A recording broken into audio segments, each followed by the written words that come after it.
감사해 드리겠습니다. 자, 저희는 이제 두 번째 이슈로 한번 넘어가 보겠습니다. 조금 있으면 글쎄 좀 아마 시간이 걸릴 것 같습니다. 윤석열 대통령의 최후 진술이 오늘 있을 예정입니다.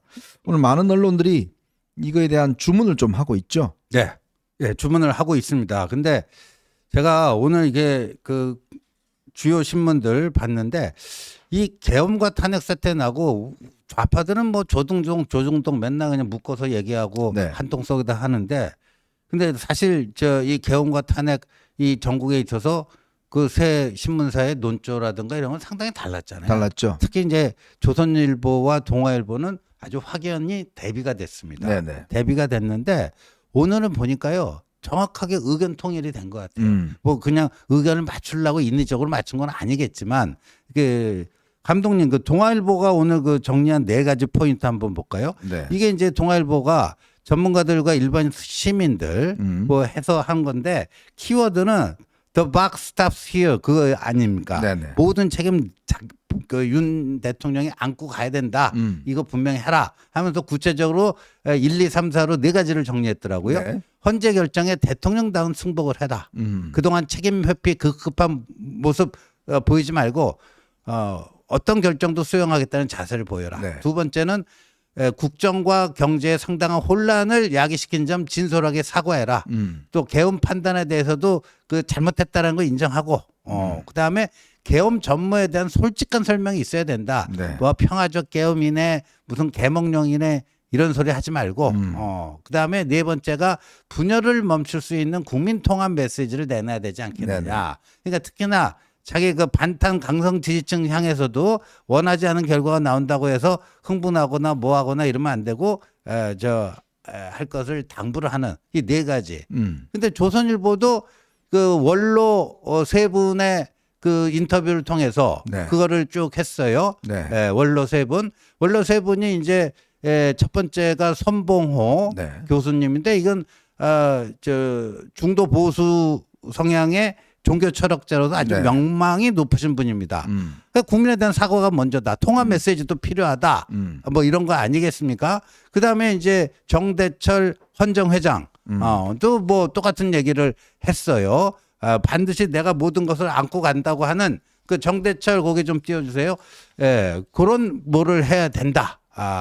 계엄은 도를 넘은 것이니까 계엄 조치가 잘못됐다는 거 인정해야지 국민들 마음이 그나마 좀 저기 된다. 회복이 된다. 그다음에 저는 저게 3번째 메시지가 참 인상적이었는데 네. 정대철 거기 다시 보여주세요. 그 보면 국민의힘을 향해서 나를 이제 떠나서 새롭게 시작하라고 딱 끊어달라. 네. 뭐 이거고. 그 손학규 전 대표도 뭐 비슷한 얘기를 했어요. 네. 예. 저는 뭐 모르겠습니다. 이게 뭐 이대로 하실지는 모르겠지만 어쨌건 지금 상황에서 중요한 것은 이 지금 계엄으로 인해서 많은 국민들이 고통스러워하고 있고 또 우리 경제 외교가 많이 차질을 빚었습니다. 이런 부분에 대한 대통령의 정말 솔직하고 진솔한 저는 사과가 필요하다라는 생각이 들고 또 정치적으로 보자면 결국 이 본인이 그동안 해왔던 그래도 이제 남겨야 되는 정책들 그게 분명히 있지 않습니까? 그렇죠. 한미일 지금 체제를 강화하는 것들, 탈원전 철회를 계속적으로 하는 네. 것들, 뭐 이런 것들은 있는데 이거가 지속돼야 된다. 자, 그리고 이제 국민의힘과 나는 이제 결별해야 된다. 저 국민의힘은 이제 정권 재창출을 위해서 네. 모두가 매진해주기 바라고 나는 사법적인 어떤 투쟁을 통해서 나의 정당함을 입증해 나가겠다. 네. 이렇게 하면서 특히 국민의힘 내에 있는 이 주자들이 움직일 수 있는 공간들을 네. 마지막으로 만들어 주는 게 저는 윤 대통령이 정말 마지막으로 해야 될 중요한 그럼요. 메시지가 아닌가. 네. 지금 당을 계속 끄잡고 들어갔고 지금 강성투쟁으로 끌고 가면 지금 한번 여론 보십시오. 지금 중도층들에 대한 여론이 이거 뭐 정말 계속 떨어지고 있습니다. 그러면요 솔직히 생각해 보면 윤 대통령이 예를 들어서 구속된다 하더라도 만약에 이제 이 우리 국민의힘 쪽에서 대통령이 나오면 뭐 대통령에 대한 사면들이 있을 거 아니겠습니까? 그렇죠. 그러니까 그리고 또 대통령이 하고자 했던 정책에 대한 연속성이 있을 거 아니겠어요? 그러니까요. 그러려면 어떻게 해야 되겠습니까? 지금 우리가 좀 전에 이야기했던 만약에 이재명이 대통령이 됐을 경우에 그 상황들 한번 생각해 보십시오. 아마 어마어마한 내란 적폐 수사가 시작될 겁니다. 맞습니다. 그러면 아마 성한 사람이 없을 거예요. 네. 진짜 그렇게 되면 나라가요 정말 이게 형편없는 걸로 떨어질 수밖에 없습니다. 그리고 이 보수 진영의 피해가 너무나 막심할 겁니다. 그러니까요. 예, 뭐 문재인 때도요. 그 문재인 때 그때는 이제 사실상 탄핵함에 있어서 탄핵 소추 과정에서 당시 새누리당 의원들 60몇 명이 찬성표를 던지면서 사실상 야당과 탄핵 연대를 이루었는데 네.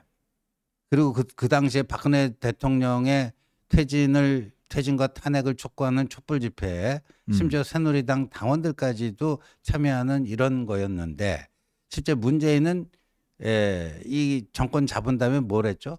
자기 마음대로 다 했잖아요. 다 했죠. 적폐청산이라고 네. 하는 미명 각 아래 부처에 적폐청산위원회 만들었지 않습니까? 모든 부처에 그 적폐청산 무슨 태스크포스 만들어가지고 네. 뭐 2년 내내 칼춤을 췄잖아요. 그 과정에서 참 억울한 사람들이 많이 희생되는 그런 거를 우리가 봤습니다. 네. 근데 그때는 박근혜 대통령의 탄핵 사유는 국정농단이었지만 이번 윤석열 대통령의 탄핵이 만약에 인용된다면은 이건 뭐 위헌 위법한 비상계엄과 또 내란 부분이 어떻게 판단될지 모르겠는데 그런 거 아닙니까? 네. 그러면 그 다음에 문재인보다도 이재명이 훨씬 정치 스타일이 더 잔인하지 않겠습니까? 그렇죠. 그럼 어떤 칼바람이 광풍은 이제 미칠 광자입니다. 그럼 광풍이 불 거예요. 그러니까 이제 저희들은 이게 현실을 정말 우리가 직시를 하고 이길 수 있는 방법 이거를 이제 찾자는 겁니다.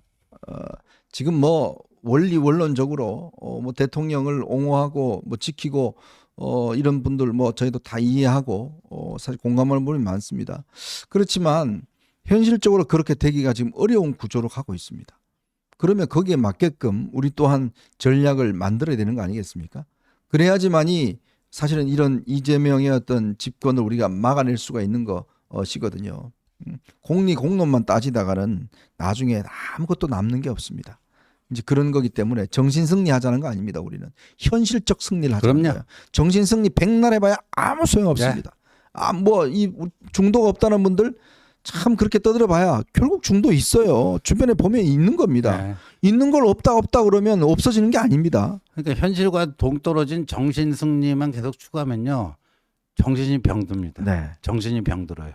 예. 그리고 뭐 지금 아주 뭐 이 일부 유튜버들이 아주 그냥 그 본인의 희망들을 가지고 자꾸 이렇게 선동을 하고 하시는데 글쎄 저희 객관적으로 봤을 때 이 상황이 그렇게 윤 대통령이 유리하게 가지는 않을 겁니다.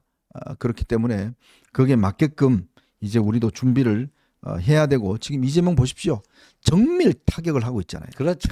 자기가 표 안 나오는데 정밀 타격하고 매일매일 지금 논쟁들을 일으키고 있고 이슈들을 이끌어가고 있습니다. 그러면요 저 거짓말도요 자주 하면 진짜인 줄 알아요. 예? 그런 국민들 나중에 어떻게 설득하겠습니까? 그걸 막아줘야 되잖아요. 네. 브레이크를 걸어주고 이재명 저런 사람이에요. 당선되면 비상계엄도 할 사람이에요. 네. 라는 걸 꽉 찍어줘야지만이 그렇죠. 그거에 대한 국민들이 넘어가자. 내가 정신 차려야지 라고 할 거 아니겠습니까? 그럴 수 있는 리더가 지금 굉장히 절실하고 필요하다는 게 저희들의 생각입니다.